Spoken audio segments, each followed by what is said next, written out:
All right, Shalom. First, I want to give all praises, honor, and glory to Yahweh, Bahashem Yahushai, Bahashem Kodash. Double honors to the apostles of Great Millstone, and peace and blessings to the elect. Um, I want to go into why we keep these high holy days. All right, the essence and the relevance. Okay, and also Purim. All right. So I have a couple of precepts here. All right, that I wrote down. And so, Lord's willing, I'll go through them and it'd be edifying to the elect. Okay, but first we're going to start off with this. All right, Judges 5 should be the 13th verse.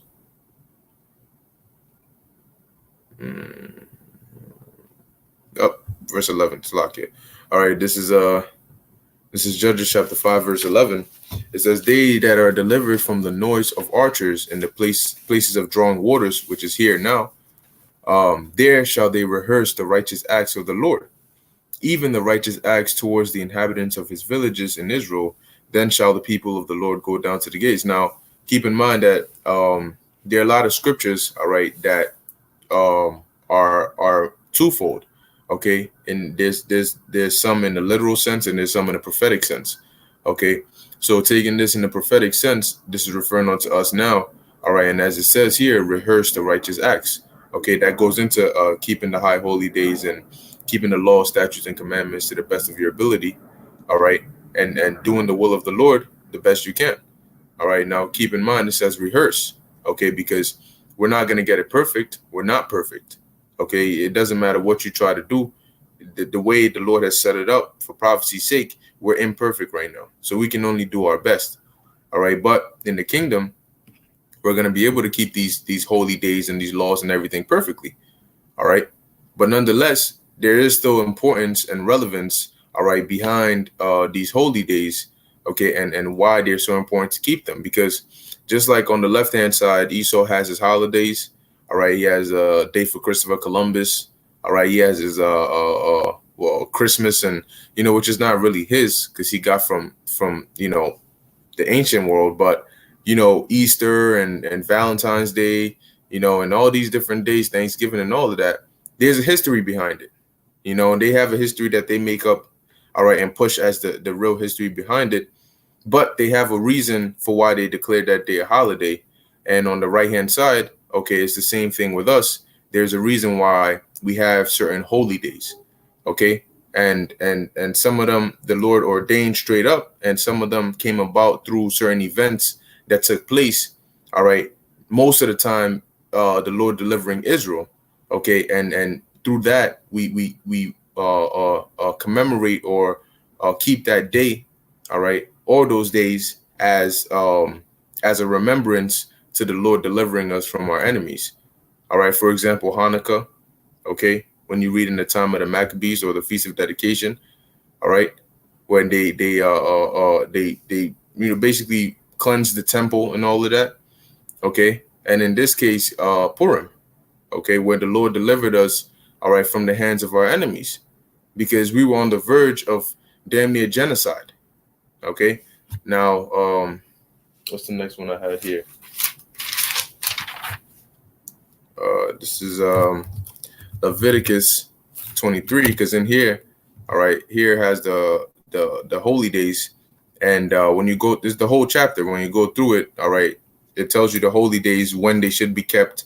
Okay, so you can go through it and you can look. Obviously, when calculating it, because it doesn't, Esau's calendar doesn't link up with how the calendar really should be.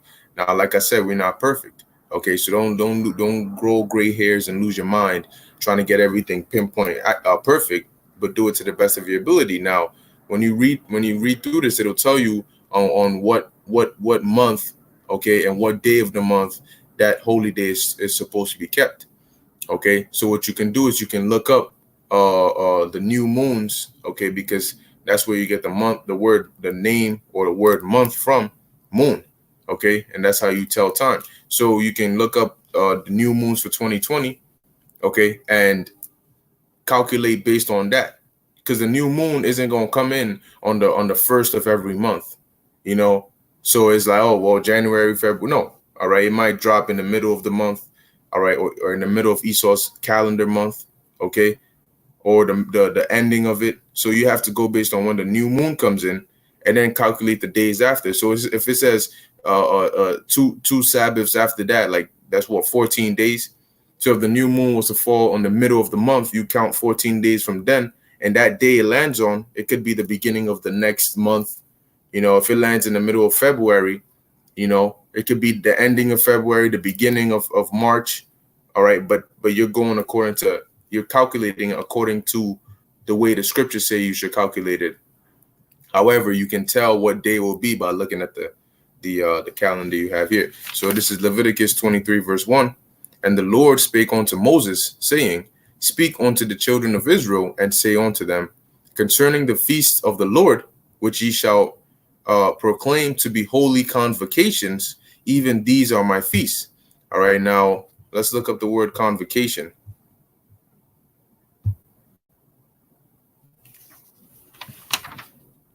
It says, what's that? Makorah, if I'm reading that right. Convocation, convoking, reading, a calling together. All right, like that's it, sacred assembly. Okay, a convoking, a reading. Okay, because when you get together on these holy days, especially now, really you're supposed to, like read the scriptures. Read the scripture. All right, on what it is. And throw up your prayers and whatever, and then move according to whatever holy day it is. Okay, so this being, because you have Christians and all these people that was in the Old Testament, and that was past, and we don't got to worry about that.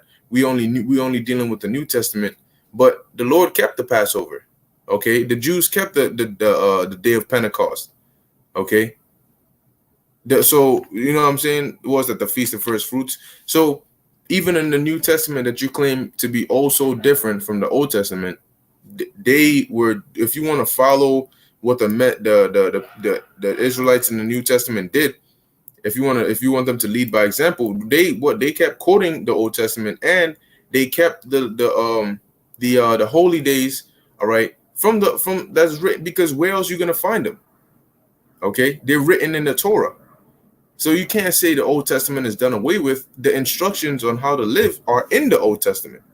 So you have to refer, and that's why you can't treat it as two. It's all one. Okay, it's a whole book. That's why the Lord said he comes in a volume of the book. He didn't say I come in the volume of half the book, only the New Testament, or I come in only the Old. Maybe I'll make a special appearance in the Old Testament here and there, but mainly I'm in the New Testament. No, all right. He says I come in the volume of the book. All right. So now let's get into Purim, which the main book we're gonna get to is Esther. Now I'm not gonna read the whole book. All right, you can do that on your own time, but I'm just gonna hit a key points. Okay, going into it, because Purim just means to cast lots. Okay, and so this is Esther chapter 3 verse 1. It says, after these things did King Ahasuerus. All right, now Ahasuerus is if you were to look him up in history, that would be Xerxes. Xerxes the first. All right, the same Xerxes in the movie 300. All right, that Xerxes. All right, it says, and these things did King Ahasuerus promote. After these things did King Ahasuerus promote Haman, the son of Hammedatha, the Agagite, and advanced him and set his seat above all the princes that were with him. Now Haman was an Edomite. Okay, if you when you put the scriptures together, all right, and you look up Agag, all right, you can link it up and find out, because when you go back to the book of Samuel, you find out that Agag was an Amalekite. Okay, and the word "ite" at the end simply means belonging to. So if you call somebody a sodomite, you're basically saying they belong to that category of Sodom. All right, they commit sodomy. All right, if you say somebody is an Israelite, you're basically saying that they belong to the nation of Israel. They belong to that category. So that's what the "ite" means. All right. So Agagite, meaning he would be a descendant of Agag, or belongs to the lineage or family of Agag. So it says, and advanced him and set a seat above all the princes that were with him. And that's what Esau does. if he sees, because this who was it, Antipater or so, the father of Herod, he did the same thing. He snuck up in there. That's what Esau does. When Esau is not in power, he'll sneak up in there, try to grow through the ranks, and then take over, and then over time, basically establish himself as that power. Okay, and that's how the Herodians, which were Edomites, snuck their way up in there. That's why Herod married into the Hasmonean family, because the Hasmoneans were like the sort of, like, you could say, the ruling class within Israel at that time. So he snuck up in there so he can gain that favor, and he can basically be put in that state of being a top within Israel. But he wasn't an Israelite. All right, and that's what Esau does. Okay, so it says here, and the king's servants that were in the king's gate bowed and reverenced Haman, or Haman, for the king had so commanded concerning him. But Mordecai bowed not, nor did him reverence. Then the king's servants which were in the king's gate said unto Mordecai, Why transgressest thou the king's commandment? So the kid, they like, yo, bro, you don't, you know what I'm saying? Now imagine Haman walking by, everybody bowing down, and Mordecai just standing there, and they probably like bumping him, like, yo, get down, I don't care, man. All right, it says, verse 4, Now it came to pass when they spake daily unto him, and he hearkened not unto them. So they kept telling him, look, man, there's the commandment, when this dude comes by, you gotta bow down, you gotta pay homage, or however they like to say it. But he, like it says, he hearkened not unto them. They told Haman, okay, so they say, yo, that dude Mordecai, man, all right, he ain't, he ain't, he ain't down with it. All right. It says, to see whether Mordecai's matters would stand, for he had told them that he was a Jew. So there's certain, because regardless of what empire or what captivity we were in, we were always different. Okay. Why? Because we were given the law that made us different. Okay. So we understand that what the only powers we reverence and submit to are Yahweh, Ba'ashem, Yahweh Shai. So Mordecai was not about to submit to a Edomite, and he told him, "Nah, I'm a Jew. I can't. I'm not with that. My ways are different." So they said, "Okay, well, we're gonna tell him. So if it stands right, then he could probably pardon you." That's like when you go to work today, and there's certain things, like, for example, the job I used to work at, they said that you had to shave off, you had to be clean shaven, but we understand that according to our customs, our laws, it's against the law to clean shave. Now they're not gonna, this society, obviously they're not gonna I guess care if you tell them I'm an Israelite and I preach on the street corners and according to the Bible I can. They're not gonna hear that. You got to play it smart. You got to tell, well, for my religion or my belief or my spirituality. And if they want to really get specific, you just, I'm Jewish. That's it. I'm Jewish, because that's how you play them. Because you know what? As much as we despise Amalek, guess what? In this society, they are at the top. They are reverenced on a high level. So people don't want beef with them. So if you say you're Jewish and you tell them because of that you can't shave off your beard, man, they ain't going to look. Well, at least from what I know, they ain't going to give you problems. Okay, so it's the same thing. So that's like, in this scenario, that's like you telling your manager or whatever, you can't shave off your beard because it's against your quote unquote religion. And then they say, okay, all right, well, let's say the store district manager walks by and everybody's clean shaven but you, all right, and then he talks to you, and the manager's like, yo, you gotta clean shave, and then you tell him, nah, I can't, because da da da da da, and he says, okay, well, let me go talk to the district manager, all right, and see if they'll let you slide, So that's like the same thing here. They're saying, well, if you're not bound down, we're gonna tell Haman and see how your matter is gonna stand, since you're saying that you can't do it because you're a Jew. All right, verse 5. And when Haman saw Mordecai bowed not, nor did him reverence, then was Haman full of wrath. So he got tight. All right. And he sought and he thought scorn to lay hands on Mordecai alone, for they had showed him the people of Mordecai. So first he wanted to take out Mordecai, you know, but they showed him, well, he's of the Jews. They said, oh, word. So his whole nation is like that. It says, wherefore Haman sought to destroy all the Jews that were throughout the whole kingdom of Ahasuerus, even the people of Mordecai. See, so he said, oh, if they all like that, then he's basically taking up plans already to what? To destroy all the Jews. Okay, and this was an event that actually happened. So now imagine, because when the Persians were ruling, okay, in the time of Xerxes, they had control over damn near everything.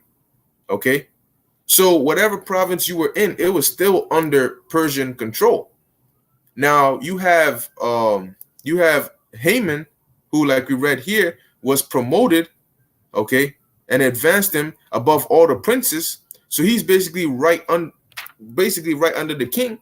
If he goes to the king and tries to get a decree, okay, to have all these Jews in all the different provinces put to death, you know what I'm saying? That's going to bring terror, because Jake is going to be like, yo, tell me what? Because it's going to be like a law. They've made a law that if you're a Jew, they're going to put you to death. What are you going to do about it? Because you're under the Persians. So if the Persian king sets a law because of Haman, all right, to exterminate the Jews, that's what's going to happen, because they have the troops, they have the armies. So now you're putting yourself in that scenario. You're like, damn, Jake's heart is beating. They stressed, they worried. They're like, yo, so tell me what you know what I'm saying? So let's keep going. Verse 7, it says, in the first month, that is the month Nisan, in the 12th year of King Ahasuerus, they cast Pur, which is, like says, that is the lot, before Haman from day to day and from month to month, to the 12th month, that is the month Adar. All right, so to cast a lot is basically to get a decision at random, like flipping a coin or rolling a die, and you say, all right, I'm gonna flip a coin for this month, all right, and if it lands on heads, then this is the month that we're gonna destroy them. But if it lands on tails, then we'll flip it again, next time, and see what month. So let's say, all right, for the month Nisan, flip, it lands on tails. Okay, the next month, flip, so on and so forth. And it says it landed on the 12th month. That's the month Adar. And Haman said unto Ahasuerus, there is a certain people. So he made up his mind, okay, in the 12th month, the month Adar, that's when we're going to destroy them.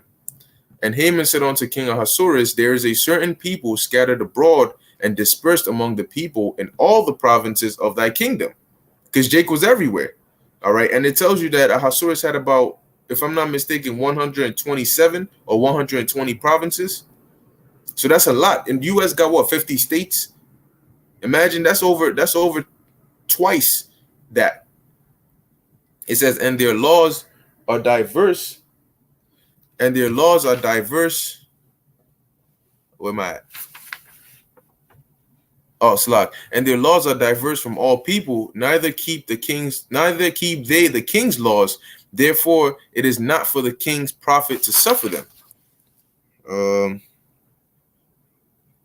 Oh, Shalom. Ahab a month. When is Purim? I believe Purim should the 8th of this month. Okay, because like I said, according to Esau's calendar, the new moon that came in before the one that's about to come in, all right, the one concerning January, that's really the 12th month. Okay, so like it says, the 12th month, when you do the calculations, that's going to land on the 8th of this month. All right, which is what, a couple days or so from now. Okay, but going on, it says, verse 9, if it please the king, let it be written that they may be destroyed, and I will pay 10,000 talents of silver to the hands of those that have the charge of the business to bring it into the king's treasuries. So he was going to pay so Israel could be destroyed, man. Shows you the hate that that Esau has for us, man. That perpetual hatred. It says, verse 10, and the king took off his ring from his hand and gave it unto Haman, the son of Hammedatha, the Agagite, and the Jews' enemy. And Haman was an Edomite. So you talking about you want Esau to make it. Esau can make it. This, that, and the third. You know what Esau wanted to do? He wanted to exterminate your whole nation. All right, that's what he wanted to do, or your whole tribes, you could say. All right, but that's really what Esau wanted to do. If he gets the chance, that's really what he wants to do. He wants to enslave you and then exterminate you. But you know what? The Lord's gonna flip it, just like he flipped it back then. Verse 11, and the king said unto Haman, the silver is given to thee, the people also, to do with them as it seemeth good to thee. All right. So this was the predicament that we were in. All right. At this time. All right. Basically on the verge of genocide. All right. Now, when you keep reading through a chapter, I'm just going to skip to the end. All right. As to what the Lord did and how he delivered us. But when you read through it, the Lord basically used Esther. Okay. And it's beautiful how the Lord set it up. But he basically at the end used Esther to come and, like I said, read the chapter, but he used Esther to deliver the nation, Esther and Mordecai. Okay. So this is Esther 9 verse. I'll start at the 20th verse. It says, and Mordecai wrote these things. So what happened at the end was that Haman was put to death. Okay. And the decree that was sent out to exterminate the Jews was changed to now the Jews being able to defend themselves. All right. And they got help from the military. So if anybody tried to come against the Jews, no, they slew their asses, man. They tore them up. And then it says because of that, people started becoming Jewish or becoming Jews because of fear of the Jews. All right. Now, obviously, it doesn't mean they became Israelites, but what? They started trying to be down with us and trying to live like us because they didn't want to be against us. All right. So Esther 9 and 20. And Mordecai wrote these things and sent letters unto all the Jews that were in all the provinces of the king Ahasuerus, both nigh and far, to establish this among them, that they should keep the 14th day of the month Adar, and the 15th day of the same yearly, as the days wherein the Jews rested from their enemies, and the month which was turned unto them from sorrow to joy, and from mourning into a good day, that they should make them days of feasting and joy. So the Purim is really a celebration of feast day because we were delivered from our enemies. All right. It says, and of sending portion one to another and gifts to the poor. And the Jews undertook to do as they begun and as Mordecai had written unto them, because Haman, the son of Hammedatha, the Agagite, the enemy of the Jews, Salakia, the enemy of all the Jews, because he wanted to have all Jake put to death. All right, who were in those provinces at that time. It says had devised against the Jews to destroy them, and had cast Pur, that is the lot, to consume them and to destroy them. But when Esther came before the king, he commanded by letters that this wicked device which he devised against the Jews should return upon his own head, and that he and his sons should be hanged on gallows. All right. And this was the Lord's doing ultimately, because the Lord used Esther, but he put a spirit upon Ahasuerus, all right, to find favor in Esther's, for Esther to find favor in his sight. And then the way he set up the events, it was just a perfect setup for Haman to be put to death. All right. So there's times when the Lord will use a heathen to do something, all right, good for Israel, but it's not because the heathen just loves Israel so much and he wants to be an Israelite. No, it's because of the spirit the Lord put on him. So you don't say, oh, Ahasuerus was such a great man and thank him. And no, you thank the Most High because the Most High put the spirit on him to do that. Same way the Most High could have put an evil spirit on him to go along with Haman and start killing Jews. All right. Wherefore they called these days Purim, after the name of Pur. Therefore, for all the words of this letter and of that which they had seen concerning this matter and which had come unto them, the Jews ordained and took upon them and upon their seed and upon all such as joined themselves unto them, so as it should not fail, that they would keep these 2 days according to their writing and according to their appointed time every year, and that these days should be remembered and kept throughout every generation. Okay, every family, every province, and every city, and that these days of Purim should not fail among the Jews, nor the memorial of them perish from their seed. All right. So what are these people talking about? Well, no, that's back then. That's in the past. We don't got to worry about that. And no. The scripture said it. All right. So if you tell them, so what they're saying is what their word is above what the scriptures say. All right. But guess what, man? Just the same way the Lord delivered us and from this scenario that we're in, the Lord is going to do the same thing in this time we're in right now. All right. So I'll get one more scripture on that. Because the deliverance that's about to happen now, all right, is going to be far greater than any other. All right. And that's why, guess what? America's destruction is going to be in the kingdom. It's going to be a day, all right, a celebration, a holy day for us getting delivered out of this place. The same way there was a holy day for the Lord getting us out of Egypt, there's going to be a holy day for the Lord getting us out of this place. Why? Because this place is also spiritual Sodom and Egypt. Jeremiah 16:14. Therefore, behold, the days come, saith the Lord, that it shall no more be said, the Lord liveth, that brought up the children of Israel out of the land of Egypt. And when you go through the scriptures, you hear that constantly. The Lord that delivered us from Egypt. The Lord delivered us from Egypt. The Lord even reminds Jake, am I not the God who delivered you with a mighty hand out of Egypt? Because it was a great deliverance. All right. And it put Israel on the map, so to speak. But the Lord says the days are going to come when nobody's really going to be talking about that. Why? Verse 15. But the Lord liveth, that brought up the children of Israel from the land of the north, which is America today. All right. And from all the lands whither he had driven them. All right. Wherever they were scattered. It tells you that the Lord is going to send his angels to gather his elect from the four winds. And I will bring them again into their land, and that I gave unto their fathers. Now, real quick, I think it's Baruch. It's that Baruch 4.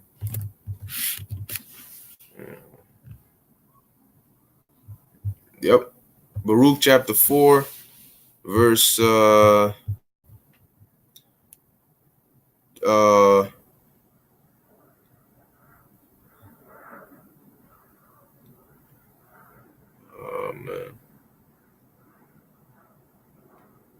Yep. Baruch chapter 4, verse 36. O Jerusalem, look about thee toward the east, and behold the joy that cometh unto thee from the Most High. Lo, thy sons come, whom thou sentest away. They come gathered together from the east to the west by the word of the Holy One, rejoicing in the glory of the Most High.